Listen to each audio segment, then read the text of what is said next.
Alright, good morning, y'all. Colonel Panic here. I've already done one video on this lock. I did it last night for my belt submission. That's already in, so purple belt should be in the books here real quick, assuming mods approve that, and I don't know any reason why they wouldn't. But this is the assa 600 with barrels. This lock has been a journey, man. Probably the hardest lock I've picked so far. It has taken me like a month and 3 weeks to learn barrels. I've definitely gotten better at them. This lock has taught me some good lessons. I see it in a positive light. You know, there's a lot of things about my picking that needed to improve, and this lock definitely pointed those out to me. So I like to show that it does work with the key. Look at that bitting, guys. That bitting is gnarly, man. That low cut on 3 is a super easy set on this guy, especially in stage 1. When I did my original video last night, my wife was sleeping, you know, not very far from where I was filming, so I didn't want to be talking loudly, you know, like next to a camera. I was worried I might wake her up.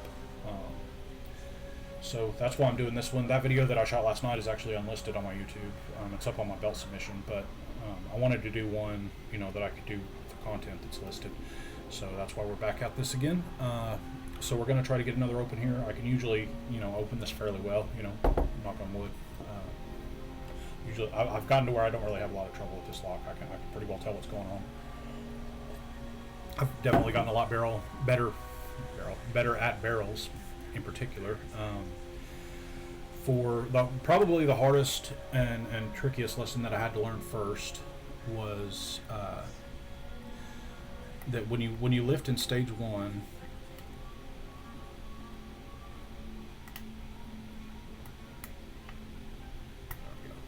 When you lift in stage 1, you've got to be very precise and very gentle. Your tension is pretty heavy, but your pick pressure is not. When you jiggle test and you feel your binder, it's just a gentle lift with your pick, and you don't want to lift your pick any higher than what it takes to get that initial click. If you put too much pressure, or if you lift too high, you will overset in stage 1. You'll feel a deeper pop. It's like a lot harder pop than what you get when you're doing it right. And you're popping that so hard that it's basically just going to send that key pin right up above the shear line every time. So not too much pick pressure, just a gentle lift. Your early stage on this lock is a back and forth between mainly 5 and 6 and 1, because those are your high lifts. And we're just persuading those up, trying to get those into that milling. I'm sure they're going up, dropping a little bit, going up, dropping a little bit, you know, as you work back and forth. Because I typically end up getting a lot more clicks than, you know, there are serrations in these pins from the barrel. We already overset. I don't know how I overset, but we did. So we're just going to let them drop since we're this early and not worry about it. There's just those little bitty clicks working back and forth and being real gentle. Not, like I said, not too much pick pressure. Nothing on 4, 5, click on 6. Just working these back and forth until all of a sudden you'll feel them just kind of stop, and that's when you're in the milling. As it stop as in you'll go to lift them and it's just dead solid. It's the milling will take a lot more pressure on your pick than your stage 1 will. Okay, there's another click on 6. Pin 1 feels like it's, there's a light click on 1, light click on 4, 5,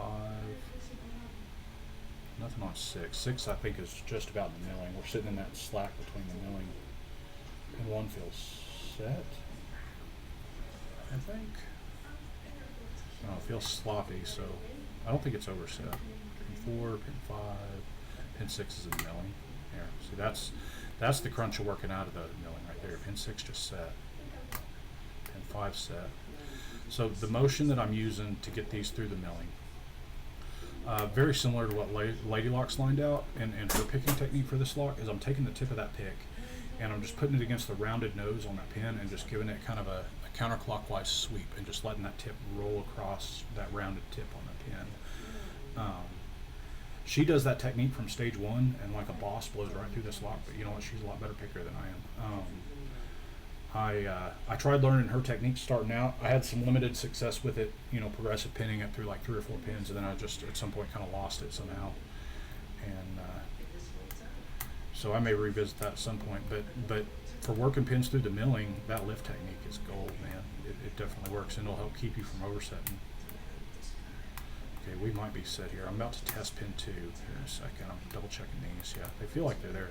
Pin 2 is the last pin that will give you any action on this lock. I do not touch pin 2 on this particular cylinder. Now, bear in mind that's a nuance with this cylinder.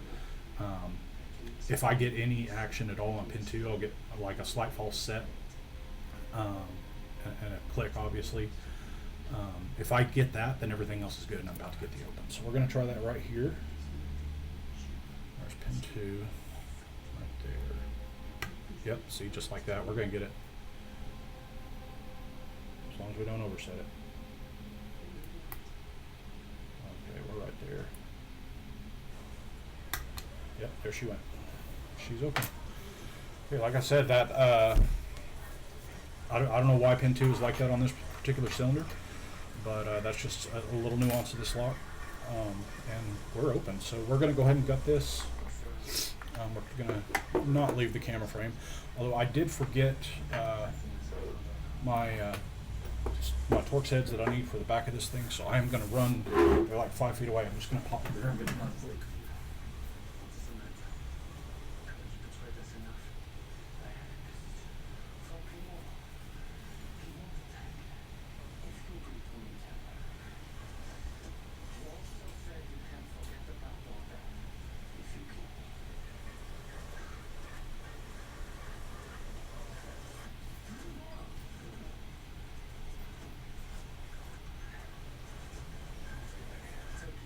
There we go, we're back. My apologies for that. And I also had to grab that Allen wrench. That's the Allen wrench for my grubs there. I did actually grub this lock because it makes it much easier to progress a pin. And there's always the risk on these assas that you can break these when you're disassembling. So I did not want to do that. Which I've seen people unbrick them, so it's typically not permanent, but definitely is a bad time, and I would just rather avoid that entirely. So we're going to start by pulling out all of our grubs while keeping this in frame. I'm going to move this down just a little bit closer here so you guys can kind of, that camera's going to fall over. There. Put my phone on the camera for the wind so I can get a nice close shot of this disassembly.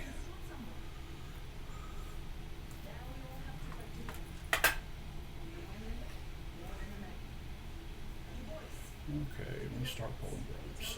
I may or may not use my headlamp here for this. Well, I can see pins a lot better in bright light. I've mentioned before, I'm sure my vision is not what it used to be. So. Really, I think I am going to use my headlamp here. Pinning tweezers, there they are.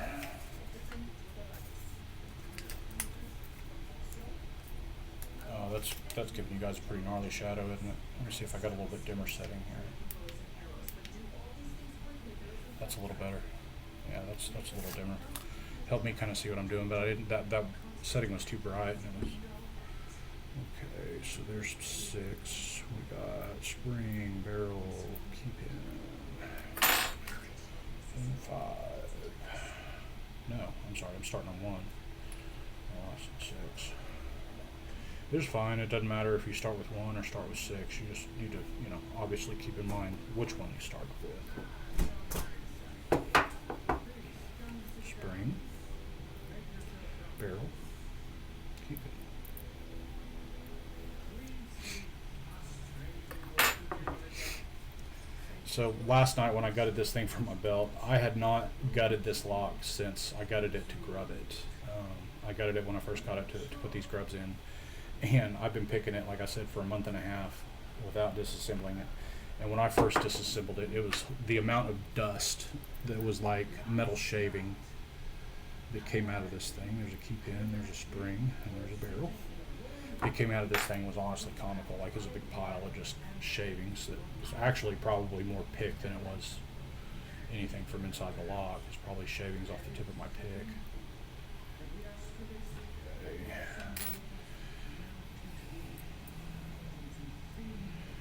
that was like that $10 worth of Jimmy Long's pick that I destroyed in this thing was coming out of there in dust.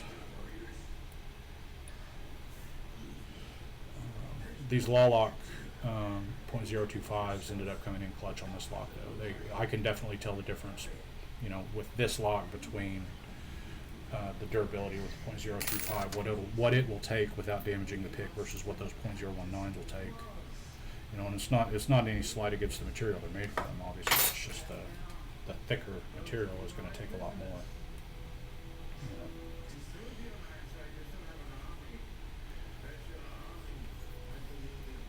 There's pin 1.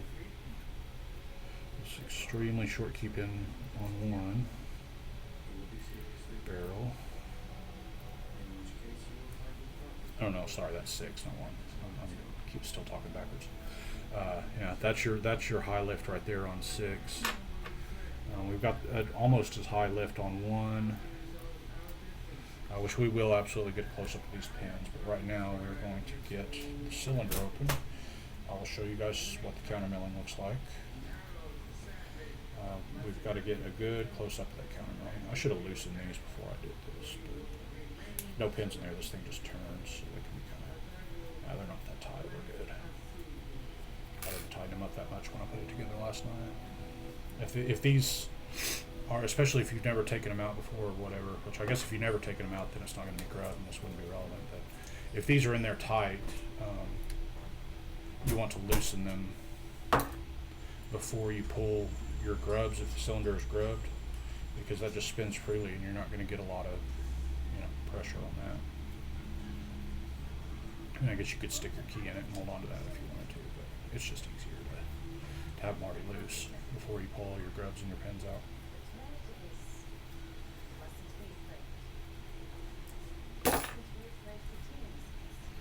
There's the screws, there's the cap, here's our cylinder. And I'm going to try to get a very close-up shot of our counter milling. It does have counter milling on all 6 chambers. I'll get one shot here, and then I'll move the camera once I get this all set down, see if I can get it where you guys can see that. Maybe if I backlight it, is that going to help? No, backlighting doesn't help. Get the light away from it. I can't see that at all. I doubt you guys can either. This camera sucks. I need a better camera.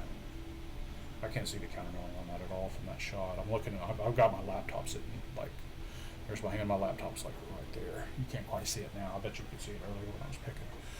But so I can see what you guys are seeing on the camera. But we're going to try to get a little better shot here. I actually may want that light again. Let's see here what we can do. I've got to get a close up of the pins, obviously. So let's take this.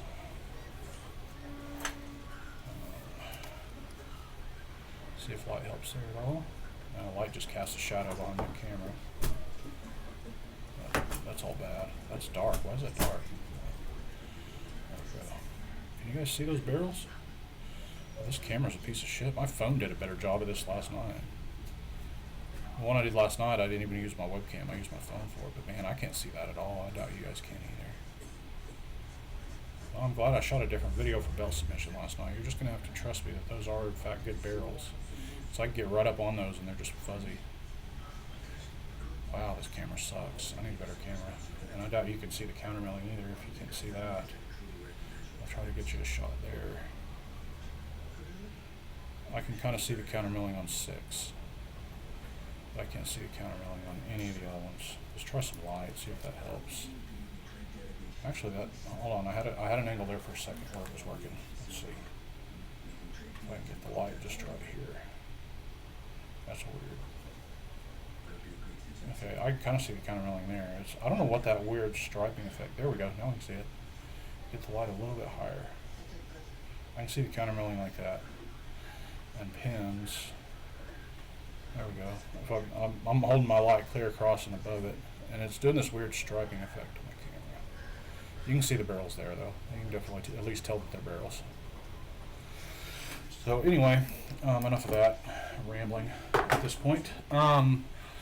Thank you guys. If you made it this far, thank you also for that. Much love. God bless every one of you, and peace out.